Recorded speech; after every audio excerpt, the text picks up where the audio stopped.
Welcome one and all, Nyanko here, and today I am here to talk about a show that I really liked that came out a few years back, well, about 2 years back now, called Toilet Bound Hanako-Kun.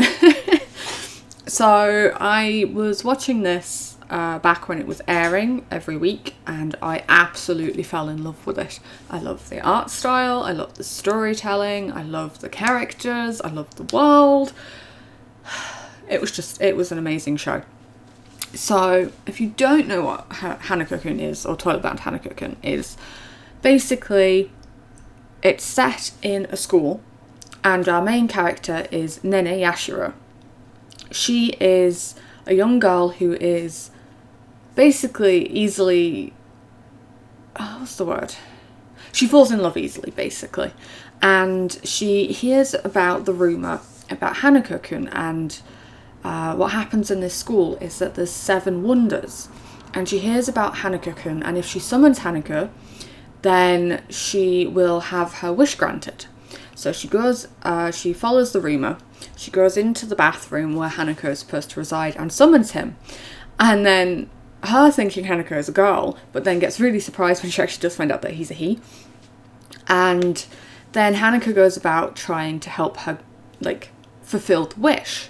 And it's really funny because through this, he just gives her dating advice from books and things, and then she's like, this isn't getting me anywhere, kind of thing. And then learns he actually did have something called a mermaid scale. Now, what the mermaid scale entails is if she eats one of the scales and then she gets her beloved to eat a scale, they'll become linked and bonded forever through sharing this curse. And she decides in the end that she won't cause that kind of pain to the person she has a crush on, because she realizes she doesn't actually know anything about him. All she knows is that he is the school president, he's the popular boy, he's the prince. So the guy she falls in love with is called Teru Minamoto, and it's just because he's nice to her, and he doesn't really know that she exists, and she realizes that, and she realizes that it's not actual love and that she wants true love, but she swallows the mermaid scale and she becomes cursed to be a fish.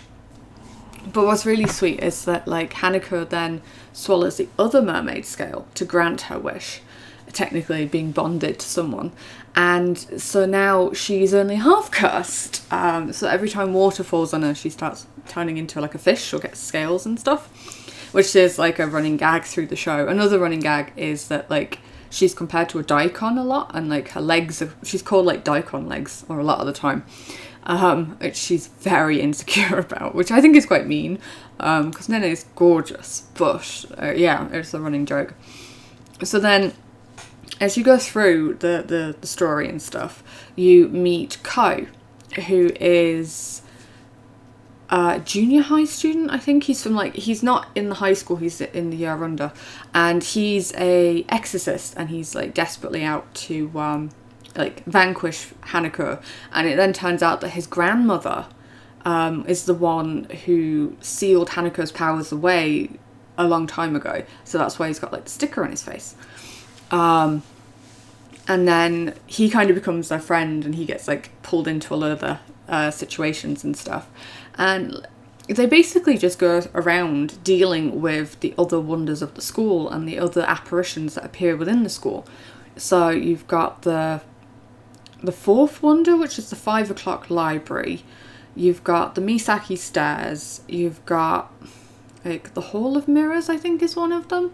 There's several of these different wonders, and Hanako is the leader of these wonders, and he has to keep them in check because the rumours in the school fuel them. And so what happens is, say for instance, take the moke, for example. These cute little bunny things, but their tail gets changed so that they become kidnappers or something, and they become really vicious.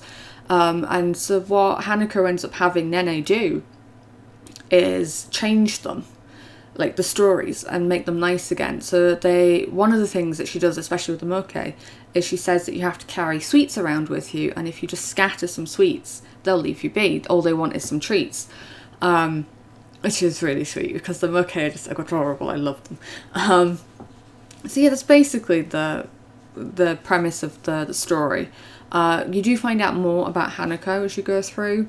You find out as well that Teru is Ko's older brother, and he's not as nice as Ko. Something else that happens is Ko makes a friend with a ghost of a boy who used to be in his class, called Mitsuba. Now Mitsuba comes into play when Hanako's twin brother comes into it, Akane. Is it Akane? And Tsukasa? Yeah. Amane and Tsukasa. Yeah, those are the names anyway. So you've got Hanako, who used to be known as... Okay. So you've got Hanako, and then you've got Tsukasa. I will put their full names of what they were known as when they were human down below. Because I'm having one of those nights when my brain is just like, boop. So yeah, basically, more is introduced. You find out that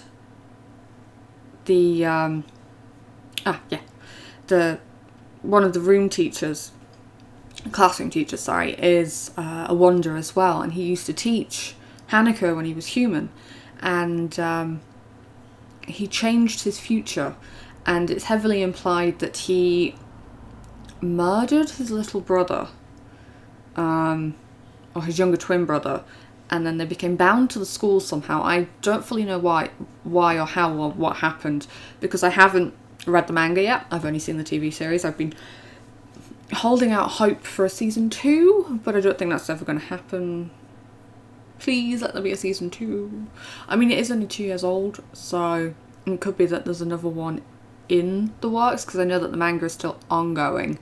And that's like 18 volumes of it so far, so I might have to just, give up on waiting for the anime to return and just read the manga. But yeah, it's really good.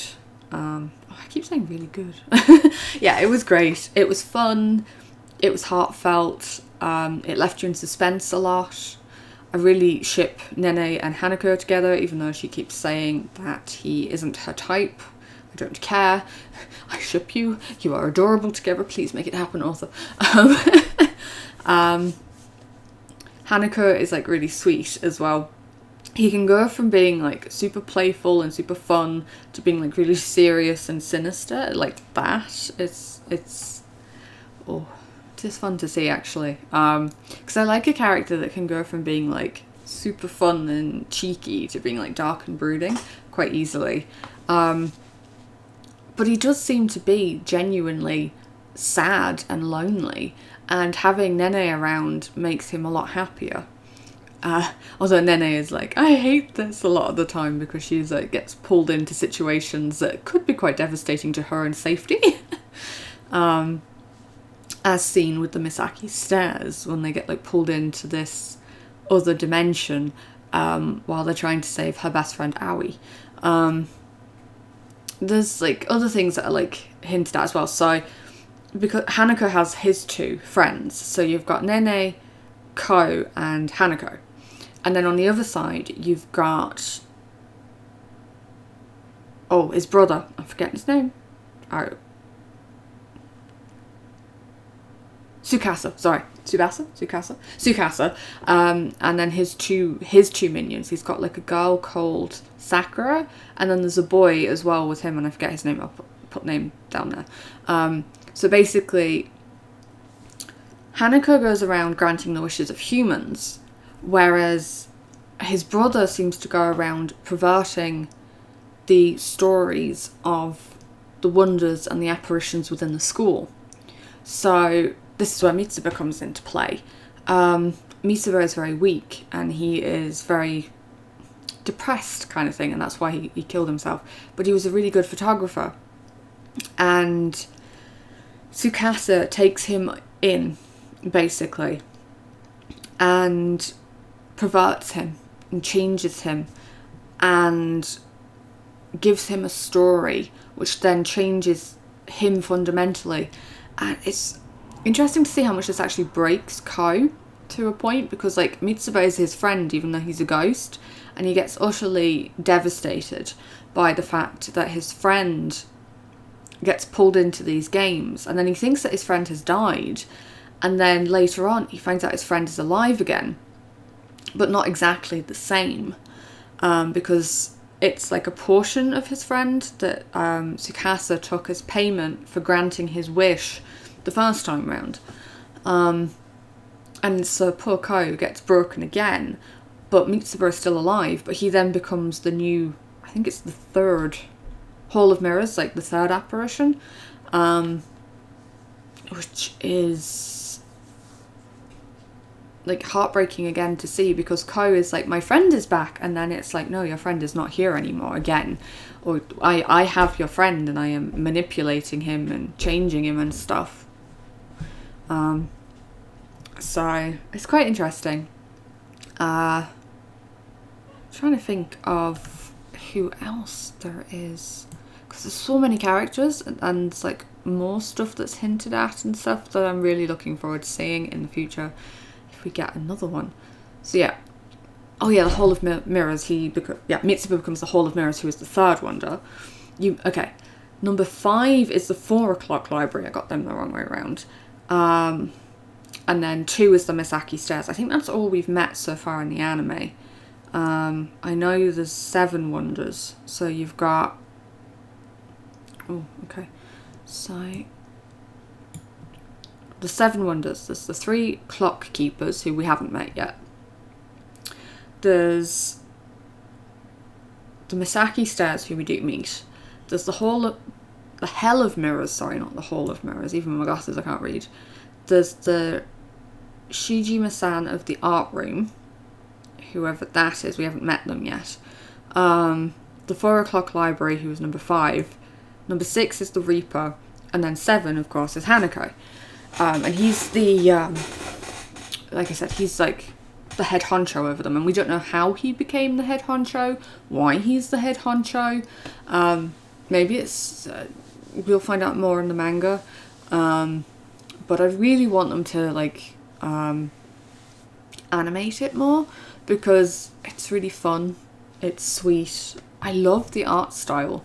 It's just different, and it's very like surreal but lovely at the same time. It was like, I don't know, there's been a lot of animes recently where they just look like copy and pasted characters between all the different shows, so that I found with Toilet Bound Hanako-Kun it was a really nice change, that they had like really distinctive designs, and there was like it was a different style, which was captivating to me. So yeah, definitely I would recommend going and giving it a go. It was licensed by Funimation, but I think it's now on Crunchyroll with the merger between the two. So yeah, find it on Crunchyroll, give it a watch, tell me what you thought about it. If you've already seen it, tell me who your favourite characters are down below. I am always open to like chat about animes that, like, you know, with anybody. I love to be like geeky fangirl, because that's my shtick, yo. But yeah, other than that, really, I feel like if I go into too much more detail, it'll be a bit too spoilery, and you won't enjoy it as much when you go watch it yourselves. But yeah, other than that, comment, maybe like the video if you like this kind of content, to let me know if you want to see more of it and stuff. Other than that, kittens, just look after yourselves. Remember to eat something today, drink something, and take your tablets if you need to. You must look after yourselves, body and soul. Lots of love, kittens. I'll see you next time. Mata ne!